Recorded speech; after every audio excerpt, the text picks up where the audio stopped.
Okay, welcome to The Real Story with Jeannie Ives. With me today is Tom Dobbertin from Downers Grove and Rich Bennema.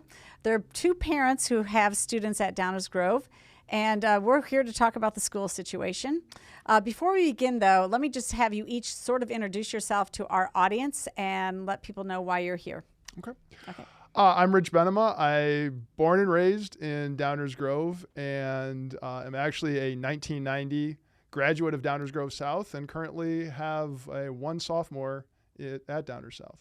Okay, terrific. Tom? And Tom Dobbertin. We live in Woodridge, a different section of District 99, but we have two sons who went through Downers Grove North. We have a daughter, Mallory, who is a junior right now at Downers North, and then we have three younger kids that'll be attending Downers North. So we're here. Well, terrific. And we had your daughter Mallory on with you on an earlier podcast. It was, I thought, very informative, and she went through in detail what she experienced immediately after her and a cohort of people, students basically said, you know, we're done with the masks after the court decision came down on February 4th that we've got a temporary restraining order that these kids do not have to mask. And D99 was one of the school districts of the 146 involved in that court situation, and she went through in detail what they experienced. So it was kind of interesting at that standpoint. Now, Rich, take me through after that week of the kids being harassed, like openly harassed and segregated in Downers Grove North.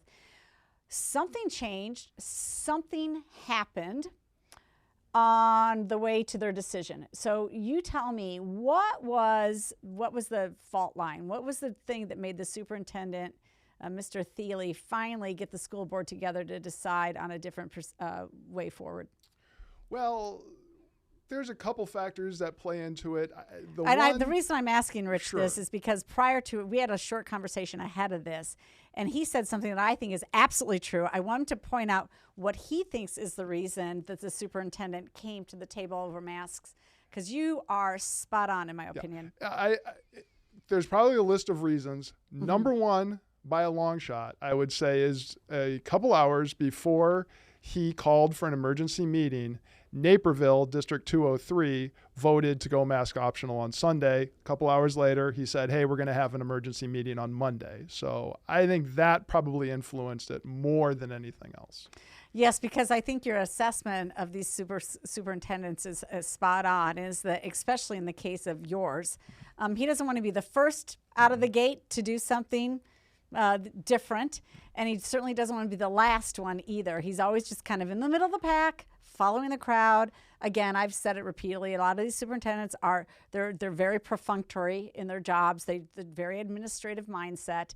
They are not leaders. These are not people that would lead you into battle, for example, ever, in my opinion. No, I think that's true. Is that I think the name administrator, the title of administrator, is exactly what you get in this case, and you probably are not going to get a lot more than that. But they're touted as the leaders in the community.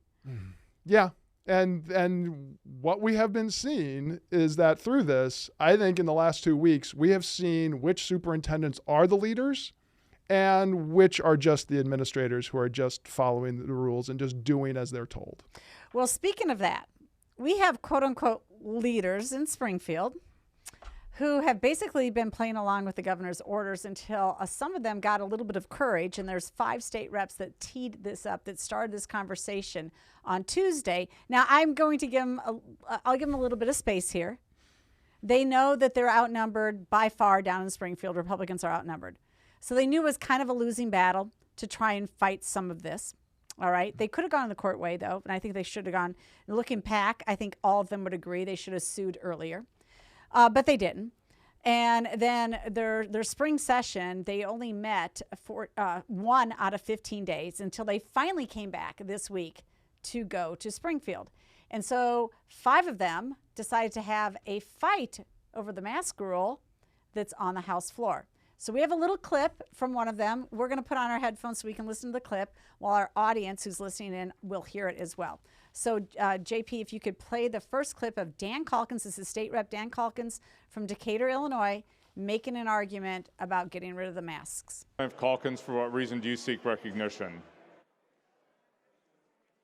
Thank you, Mr. Speaker. Mr. Speaker, I filed House Resolution 673.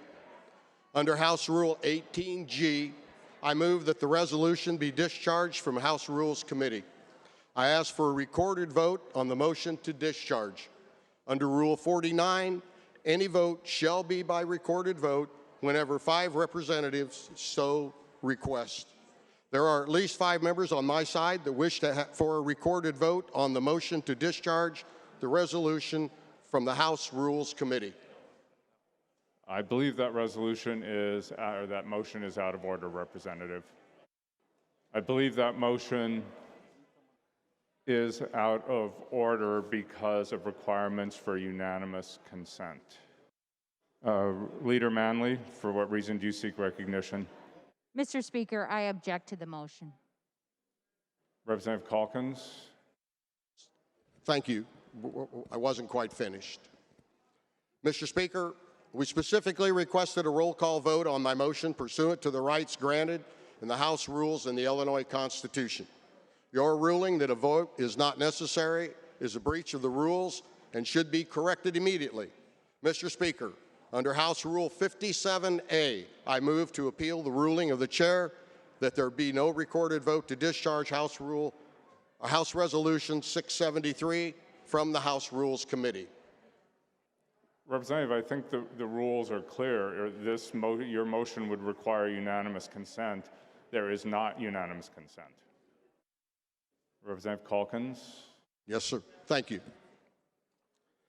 Mr. Speaker, House Rule 51.5C is being arbitrarily enforced.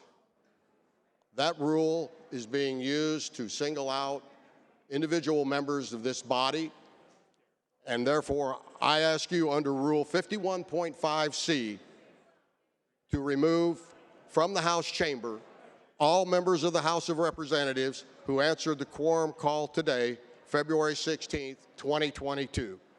Under House Rule 51.5A3, all members must have submitted to and passed a temperature check prior to entry on the House floor.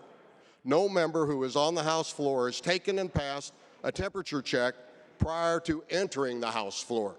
Under House Rule 51.5, the rule and its provision may not be suspended. As such, all members are in violation of this rule. Representative,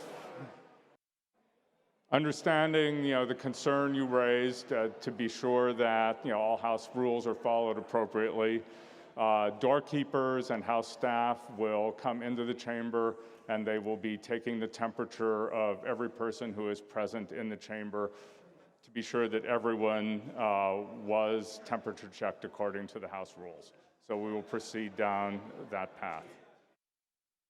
Representative Calkins.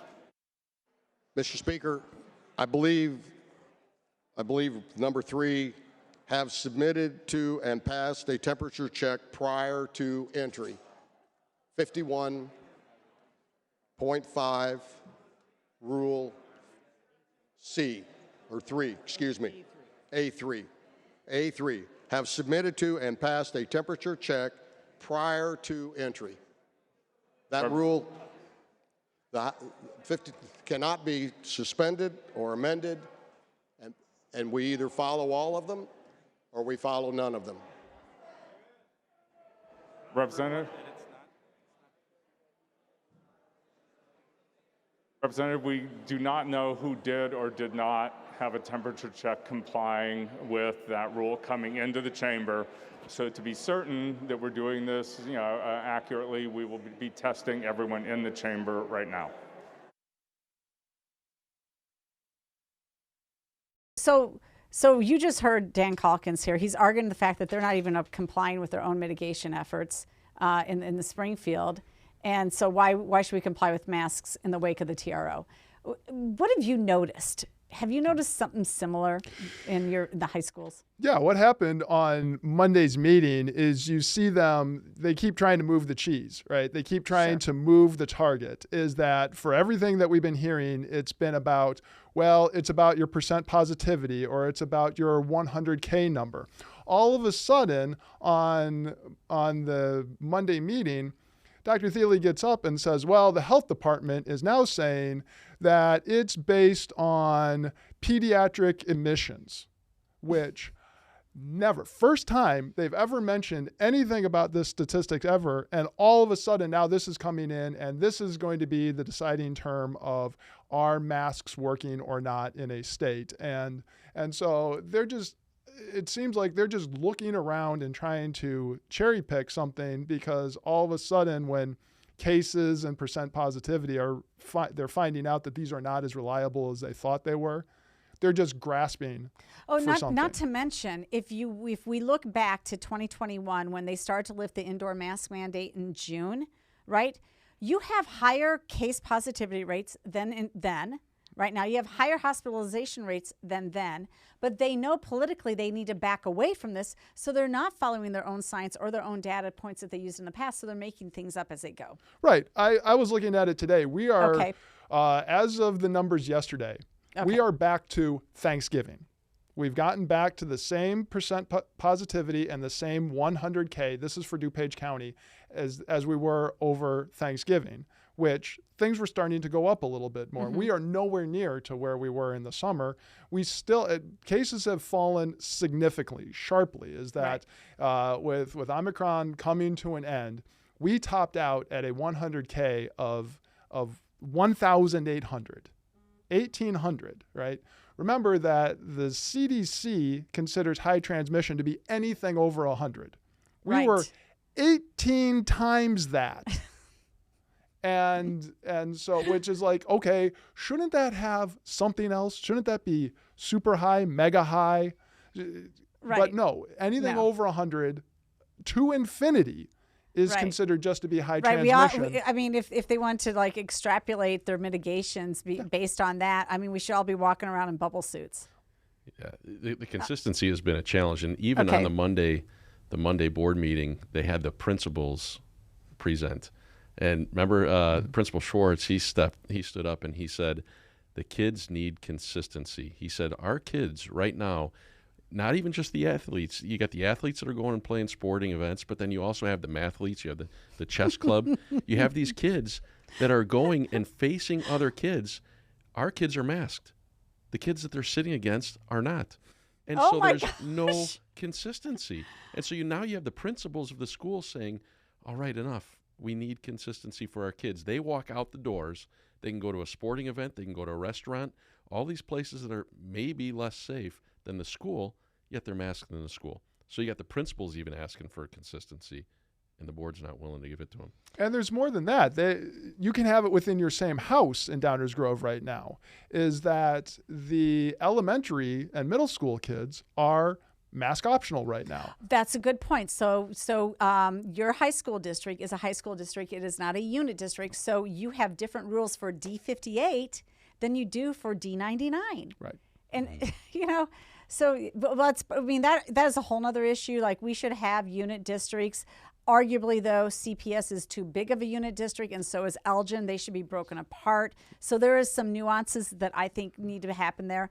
But, I mean, just as a matter of, information, about 25% of our school districts are single school districts, and about 1/3 of our school districts of the 852 have 600 or less students. So there's definitely some school district consolidation that could happen, and it'd be easy. I mean, D58, it could be, or D99 for that matter, could be assumed into one district for all of that, and you'd have a common policy throughout the district.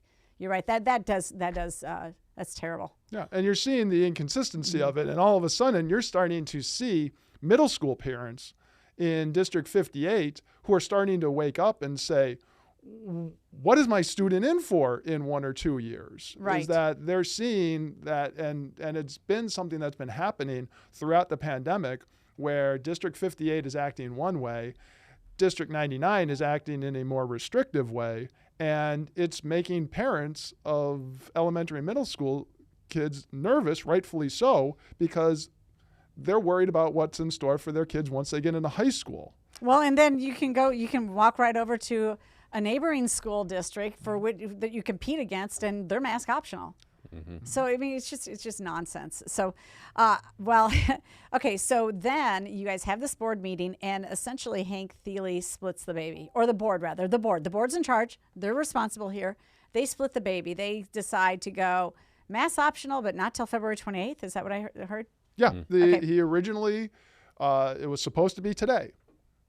Today was supposed to be the day to go mask optional, but it seems like just giving it a delay was all the board needed to say, oh, well, there's no sense of urgency here, so we can kind of push it out as far as they want. So what they decided to do was align themselves with the governor and said, well, if all of the state is going mask optional on February 28th, maybe we should too.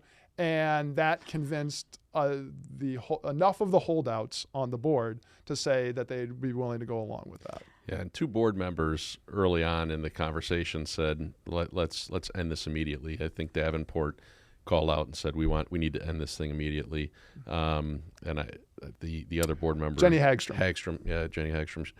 But they all look foolish. The other ones look foolish, right? I mean, so we're going to set 4 for sure. We're going to set a date certain based on the calendar of when we're going to get rid of masks. No, it didn't matter what the cases were. Didn't matter hospitalizations. Nothing. You know, meanwhile, DuPage County, 0 deaths, age 20 and under from COVID, 0 deaths. But it doesn't matter. They just put a date out there just to be jerks. Yeah. In my opinion, they just be jerks because now your daughter was at really the tip of the spear in terms of fighting the mask mandate after the TRO came down. She was a very good citizen, solid citizen prior to that, but understood that her rights were being violated with due process. We're going to get to the game that you want to play with the students after this. But so subsequent to that, though, they started to mark them absent. What were they doing, and how are they punishing the students? So now she's at the point of having a choice. I either don't go to school or I mask up. Yeah. So at first they said that they would not be absent. They would just go into that asynchronous learning that we had talked a little bit about, where they would still be in school, but they would be in a different section of the school. However, what was happening is they were not getting their Google Classroom updated with their assignments. So these kids are getting further and further behind. And this week, some of them were feeling like they were getting a little bit of a punishment handed to them because of the stance they took. They weren't given time to make things up. There was one teacher was saying, you're taking a midterm today, whether you like it or not.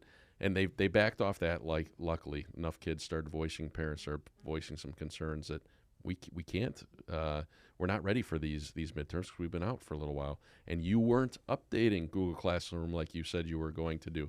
So unfortunately, it came down to where the school district said, you mask or you leave. You're not welcome. You're going to be suspended. If you're in extracurriculars, you're missing out on those. And so they put the kids in a really tough spot.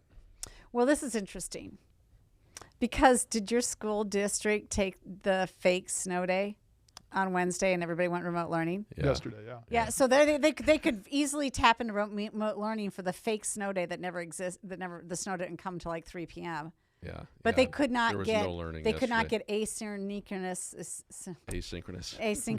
learning going for these kids who didn't want to mask. Yeah. It was unreal seeing yesterday. I liked what you had posted about your son woke up and said there was less snow today. Yeah, because of the rain. Right, because of the rain, it actually melted the snow from Wednesday. So you come in on Thursday, my sophomore wakes up, walks downstairs, and the first thing he says is, "Snow day, huh? There's less snow on the ground today than there was yesterday." Well, this all had to do with basically kids standing up for themselves. Finally, the state legislators started to do the same thing. And so you had a unique perspective on this because what was happening is students' due process rights were getting violated anytime somebody required them to wear a mask. So you had a game you wanted them to play. Tell us a little bit about that, Rich. I think it's clever. Yeah, part of it was...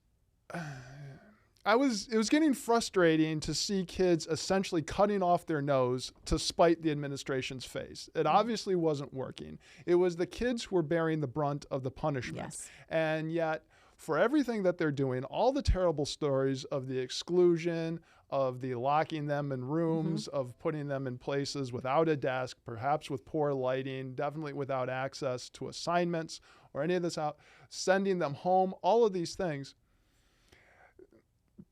Definitely bad optics, definitely poor taste, not necessarily illegal or unlawful, because according to their policies, they are breaking the rules, and these are the punishments that are allowed to be done under breaking the rules. And so, so while it looks bad, it really isn't the core of the issue. And it turns out that what all of this comes down to is that the whole argument that Tom DeVore has been making, which the judge affirmed, was that this is all about the right to object to wearing a mask, and then the rights that you have if you object.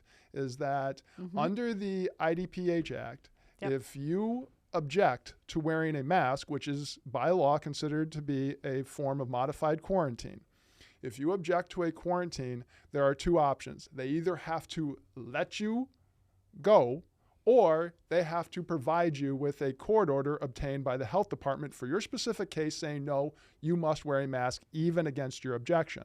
Right. And so to deny that, to deny the due process of getting a court order, is to violate that person's right to due process. So I came up with, so that all that's the background for what this court case is all about. The districts want to say, oh, this was just about shutting down the executive orders. No, it's not. No. The executive orders were shut down because they violated this precise method of due process. And so, so I came up with this tongue-in-cheek game I called the I object game. And the way you play the I object game is you go up to as many teachers or authority figures, deans, principals, assistant principals, whoever you can find, and simply say 6 words. I object to wearing a mask. Now, if they say, okay, you don't have to wear a mask, or they present you with a court order, you're the automatic winner. But that's not going to happen.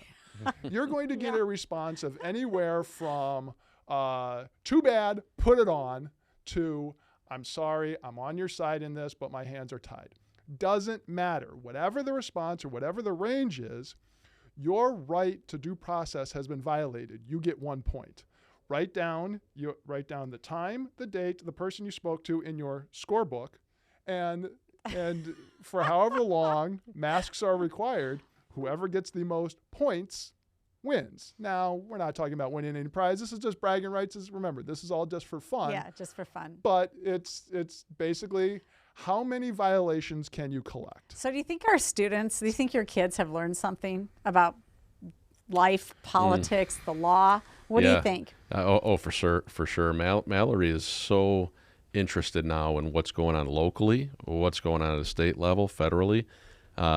My son Garrett, he's a freshman at College of DuPage, and he's like, I have got to get involved, and so it's funneling down even with my younger kids. Kids are going to be a change, I think, in this next generation, and so Mallory has learned a lot to look through statistics, read for herself, not take what the popular opinion is.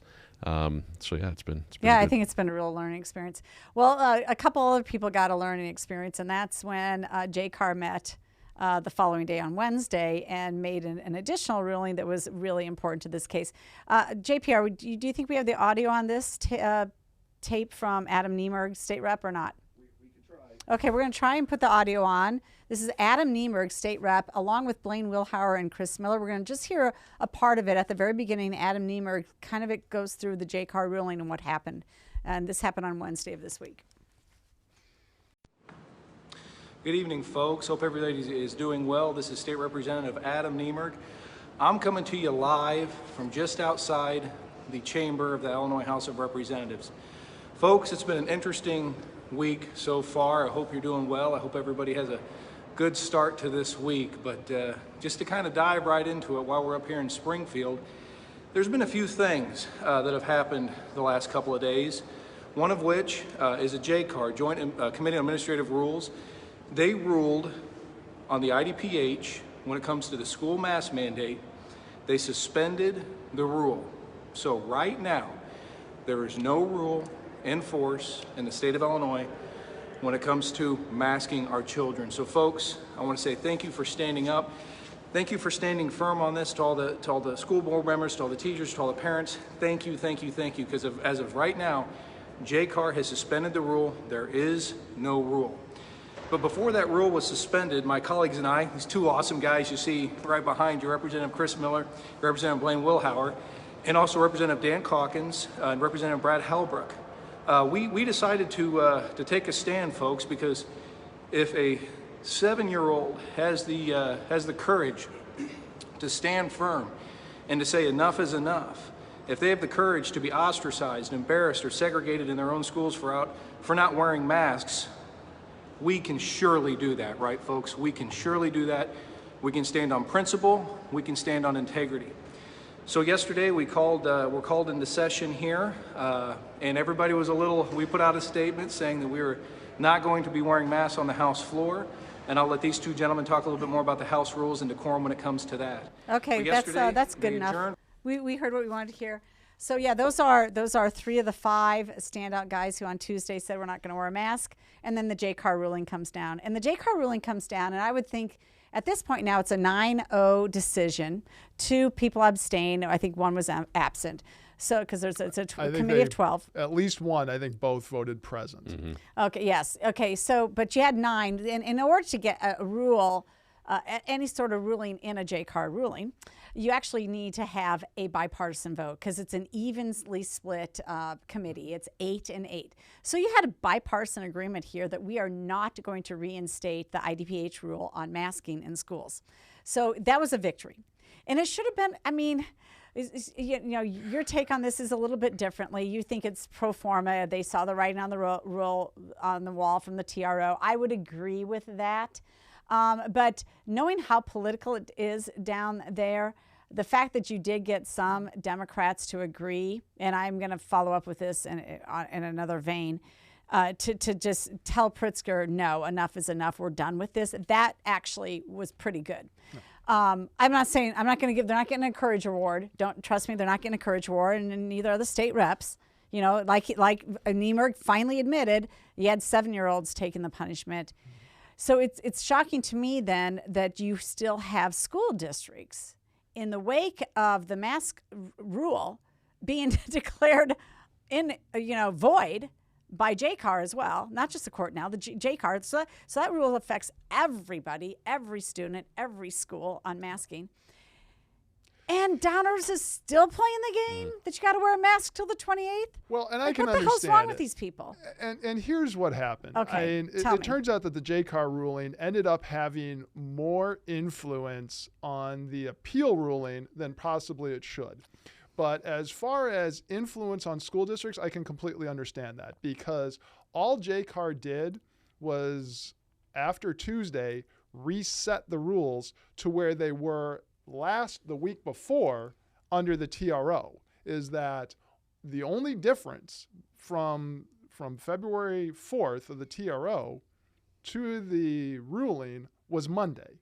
And I don't think anybody even really knew anything had changed on Monday. Nobody really realized. Well, explain to them Monday. Monday is when the rule subsided. Was renewed. Well, it was renewed, right. Right. So here's what happens, is that September 17th, IDPH comes out with its emergency rules, okay?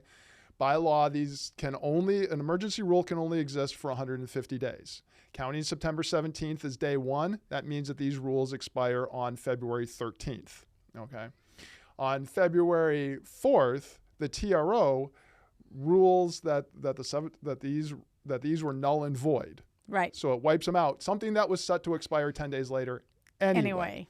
So then you come to February 14th, IDPH files to renew not just the September 17th rule, but all the emergency rules they've done through 2020 up to new ones that they introduced for all these vaccine mandates against hospital workers. There were new emergency rules that came in on the 14th too. Well, they just managed to slip the September 17th one in there and said, we'll see what goes by. Because, and what they told JCAR was, well, should the appeals court grant a stay, we don't want there to be a gap in rules. And so this is this whole thing about how they were quoted as saying, we don't want there to be a gap. They're like, well, we're hoping that at least 2 of these appeal judges are corrupt enough to go against to strike down the TRO. So we want the rule to be ready and in place.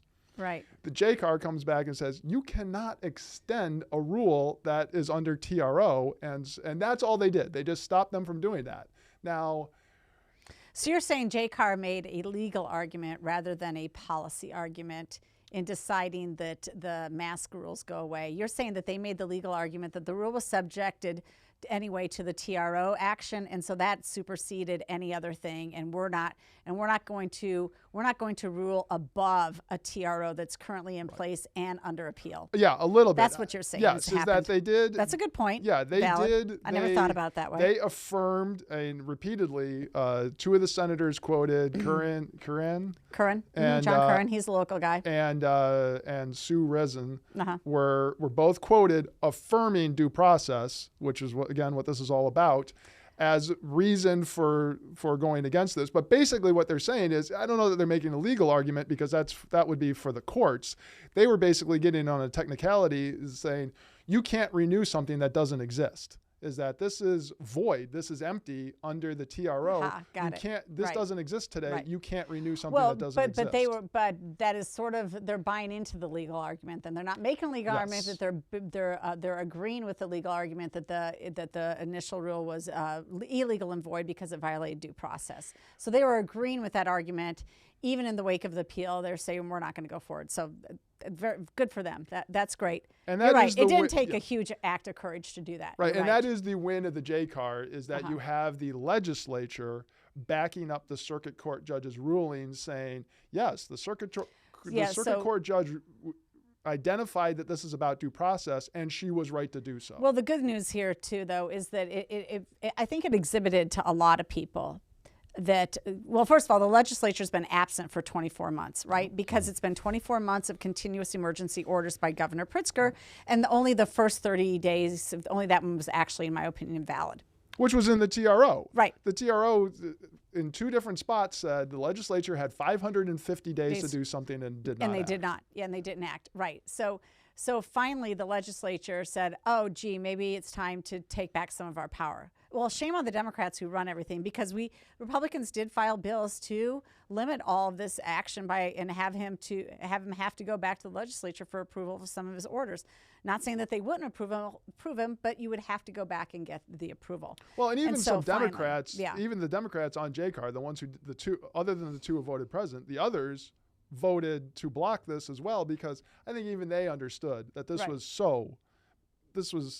was ham-handed from the beginning. Yes. But in the end, this victory kind of landed into the Republicans' lap, in the sense that IDPH was only appearing before JCAR that day, not because of what they did on Monday, but because of a filing that they made back on January 12th to change the emergency rules, because remember when the quarantine length was lowered from 10 days to 5 days? Yes. Well, JCAR filed to amend their emergency rules to make that change. And after they filed that amendment, JCAR put them on the agenda for their February meeting.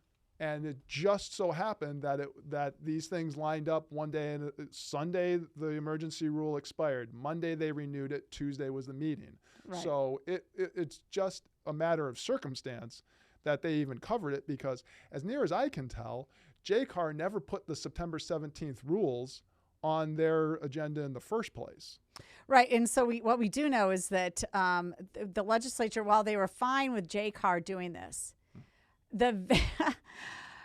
they kicked out the legislators, not just the 5 who stood up for themselves on Tuesday. 5 more people joined them. And one of the original legislators who stood up for himself, he was absent that day. He didn't feel well. So 5 additional ones. So 9 of them got ruled, they got kicked off the floor. They got kicked out of the House floor for not wearing a mask. And the Democrats who later on decide, the JCAR rule is wrong and due process is violated and all this other stuff. They still wanted their colleagues to be masked. Follow the logic here, right? If you have to have due process to wear a mask in a school, you have to have due process anywhere other than a private institution. Mm-hmm. Your due process rights don't end at the school door. This should be happening in libraries. This should be happening in public daycares that are provided for with the public at public expense. They should be happening on your city council chambers. Everywhere else, I mean, Lori Lightfoot, everybody should be suing her over her stuff. Yeah, I was talking to someone. It's ridiculous. I was talking to someone just yesterday about this, is that she was starting to dig into more executive orders, is that the 3 that were shut down by the, so 18, 24, and 25 were invalidated by the TRO.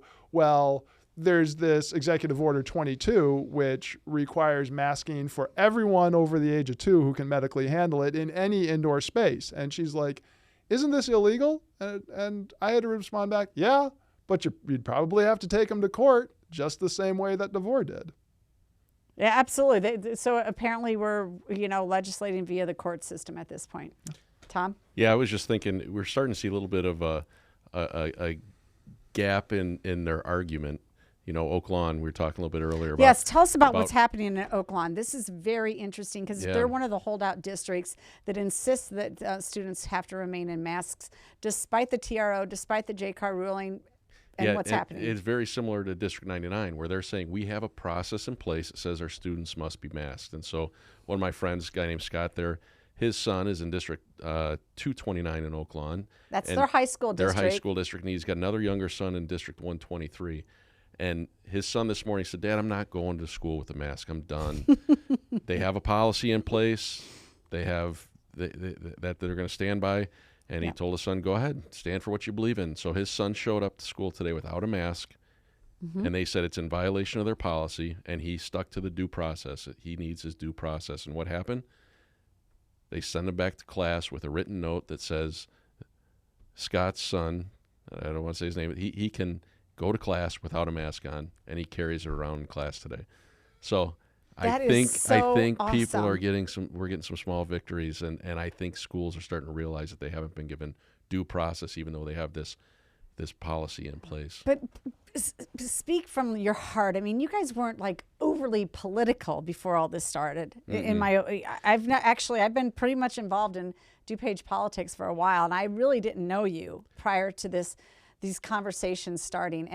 And I mean, what does this tell you about who we've allowed to take over our schools and our government? What have you learned from this? I've learned that our school district and local politics, we've been taken over by people who have a completely different ideology than what I thought the whole community had. It's a reason why we came to Downers Grove, is we loved the community feel. We loved what the schools looked like.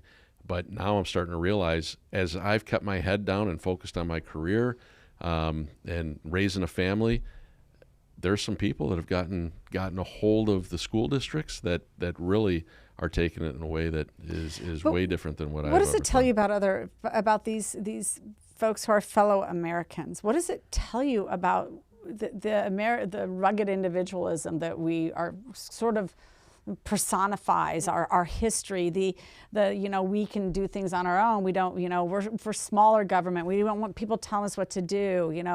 We can figure it out type of, I mean, it just feels like we've grown so dependent on government, or so many of our fellow citizens have. It's depressing to me, quite frankly. And I think that is it. I think that's true. And I think what's been most revealing to me is that there are so many administrators and school board members that are way out of their league. They are way out of their depth on this.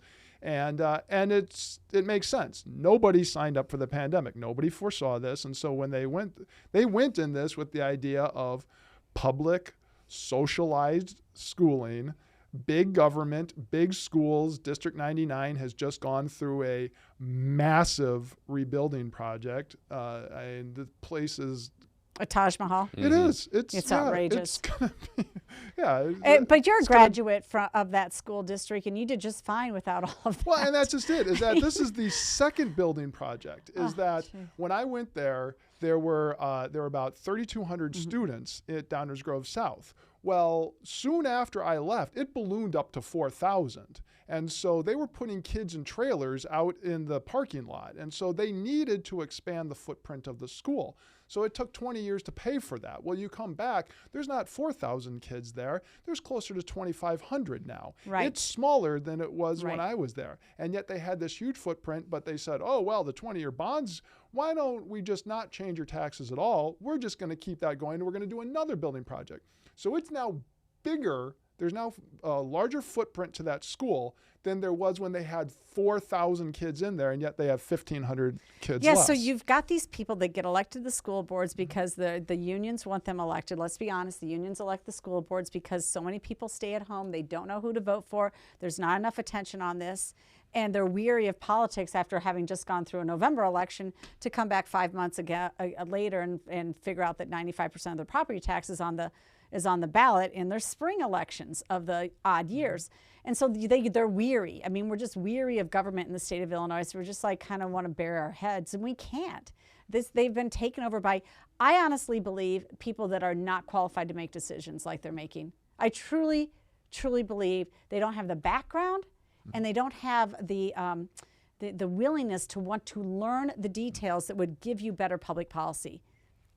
No, and that's something that I try to do. I keep trying to tell them. They don't want to listen, and if I were to venture a guess, I'm not privy to these conversations, but it seems like they are listening to their attorneys. Based on what I'm hearing from these board members and from Dr. Thiele, is that it seems that the attorney has sold this district on the same argument that did not fool the judge. This idea that you have independent authority, you can do whatever you want. Coming back to what you were saying about how everybody must follow the due process rules, these boards seem to think that it applies to everybody in the state except for boards, because they've been given this line. I mean, even in yesterday's appeal, there's this thing about how the language of the TRO in no way restrains school districts from acting independently. So they think that this means we can do whatever we want. We can mask kids as ever we want. But I think the important thing to remember is that they're misreading that. Right. That is a misinterpretation of it, because it doesn't. It says you can do what you want. It doesn't say that you can violate due process. Well, and that's just it. You cannot violate due process. Is that so within the realms of due process? Go ahead and do what you want. Right, and they're taking this as permission, but the absence of a prohibition should not be assumed as permission. That's correct. What they're coming through is, the analogy I was thinking of is, picture yourself as a high schooler, and you come to your mom, and she's making dinner, and she's on the phone, and she's really busy, and you come up and say, "Mom, can I go to the party on Saturday night?" Meanwhile, your dad is in the other room watching SportsCenter. What's she going to say to you? She's going to say, "Go ask your father." That's right. Right? And that's what the judge did, is that then in the TRO, there's 146 districts. Everyone is breathing down her neck. It's taken her 2 weeks to come up for a ruling. And so what does she say? She says that the individual district policies are going to have to be handled on a case-by-case basis. So she didn't give them permission to do whatever she wanted. She basically said, "Go ask your father, I'm busy." And so these districts are acting like, "Oh, well, she didn't say no, so I guess I can go to the party." Yeah, they're teenagers. You're exactly right. They are childish. They've been acting like children. Thank you for closing this out on a perfect note, because I know that you got to go, but they are acting like children. Let me take this one step more. Yes, let's take the analogy one step more. Let's say you have 3 older siblings. You have your brother J-Bob, and then you have your 2 sisters. Okay, Carmen and Zagi. Is that what it is? Oh yeah. IDPH and ISB. If you guys aren't getting this. So you got JB Pritzker. You got his sister Ezeki in charge of the Department of Health, and you got the other sister. State superintendent of ISB, Illinois State Board of Education. So meanwhile, you have your 3 older siblings. They've asked mom, "Mom, can I go to the party on Saturday night?" And your mom told the 3 of them, not only can you not go to the meeting, but you're prohibited from encouraging or telling anyone else to go to the meeting. To the party. Yeah, to the party. Yeah. To the party. Is that this is what the TRO said, is that mom, Judge Grinskow, said to the governor, IDPH and ISBE, you cannot violate due process, and you cannot order anyone else to do the same. If you do, it's evil. Right, yes. You're going to go, right. You're going to hell. And so meanwhile, here's the districts like, well, mom didn't say I couldn't go. And so they're just trying to sneak in. They're just trying to sneak away to the party. Now, the problem is you might be able to get away with that if it wasn't for the fact that your 3 older siblings were told that they couldn't do this. So all of a sudden the districts are saying, well, we have this independent authority. And it's like, No, you don't. Just no one has told you no yet. That's all that's happened. And so if the governor, the IDPH, and ISBE cannot violate due process, what makes you think that you can? And that's where we are today. And that's what the districts are doing. And so they're going to take this appeal ruling from yesterday. They're going to take that paragraph 3 where Uncle Appeals Court says, well, your mother said go ask your father. And they're going to read that paragraph and say, oh, we get to do whatever we want. When really they should be dropping down to paragraph 15 where it says that where they affirmed that the only thing in the whole appeal, I mean, it's so cowardly what the appeal court did, actually. Yes. They just kicked the can down the road. Yes, they did. But the only That's thing, what they're used to doing that. the only thing they took a stand on was saying that the governor did not have the right to violate due process as afforded under the IDPH Act, which was what this whole case is about. And school districts should read that, because if the governor can't do it, if ISBE can't do it, if IDPH can't do it, maybe they can't either, and maybe they should stop before it gets too late. I love it. I love it. Thank you, story. Rich and Tom, for being on this podcast with me. We're going to take, that was awesome. That was a perfect analogy. Love your guys' fight. Hopefully you guys find, hopefully you decide to run for school board yourself, take it back, or find somebody else and support them. Thank you again, gentlemen. This has been a lot of fun. We appreciate your insight on all this. Thank you very much. Okay, terrific.